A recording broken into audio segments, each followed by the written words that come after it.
65 साल का एक बुजुर्ग आदमी हर सुबह अपनी पड़ोसन विद्या के घर चाय पीने जाता था। उनकी 40 साल पुरानी यह आदत पूरे मोहल्ले में मशहूर थी, लेकिन कोई नहीं जानता था कि यह सिर्फ चाय के लिए नहीं थी। मोहन को विद्या से प्यार था। पिछले 40 सालों से वह हर सुबह अपनी खामोशी का एहसास उसे एक प्याली चाय में पी जाता था। एक दिन मोहन के बेटे समीर ने कहा, पिताजी, मैं आपको अपने साथ अमेरिका ले जा रहा हूँ, यहाँ आप अकेले रह जाइए। ये सुनकर मोहन की दुनिया ठहर गई। अमेरिका जाने का मतलब था विद्या को हमेशा के लिए खो देना। उसी सुबह चाय पीते हुए उसने बहुत चाहा कि अपने दिल की बात कह दे, लेकिन शब्द उसके होंठों तक नहीं पहुँचे। अगले कुछ दिनों तक मोहन ने विद्या से बात करना बंद कर दिया। वह सोचता रहा कि कैसे बताए उस सच को जो वह 40 साल से अपने दिल में छिपाए हुए था। उसे डर था, अगर उसने अपने प्यार का इजहार कर दिया तो शायद उनकी दोस्ती भी खत्म हो जाएगी। उसने कई बार कागज पर लिखने की कोशिश की, लेकिन हर बार आखिरी पंक्ति तक पहुंचते पहुंचते कागज फाड़ देता। वह एक ऐसी जंग लड़ रहा था जिसका कोई गवाह नहीं था। जाने से एक दिन पहले उसने हिम्मत जुटाई और विद्या के घर पहुंच गया। सोचा था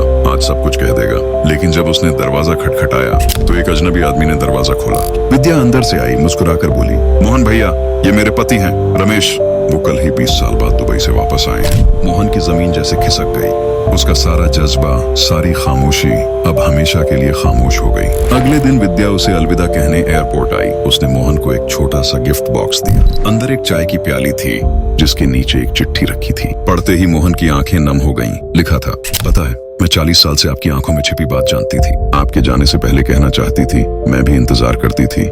मोहन ने उस प्याली को सीने से लगाया और अपने बेटे के साथ विमान की ओर बढ़ गया। बोर्डिंग गेट पर विद्या ने दूर से हाथ हिलाया। मोहन ने पलट कर देखा और हल्की सी मुस्कान दी। उसका दिल अब हल्का था, क्योंकि उसे पता चल चुका था खामोशी भी कभी सब कुछ कह जाती है। अगर यह कहानी दिल को लगी हो तो इसे उस इंसान के साथ शेयर करें जिससे आप कुछ कहना चाहते हैं, लेकिन अल्फाज अब तक खामोश हैं, और कमेंट्स में लिखें, मेरी भी एक ऐसी कहानी है।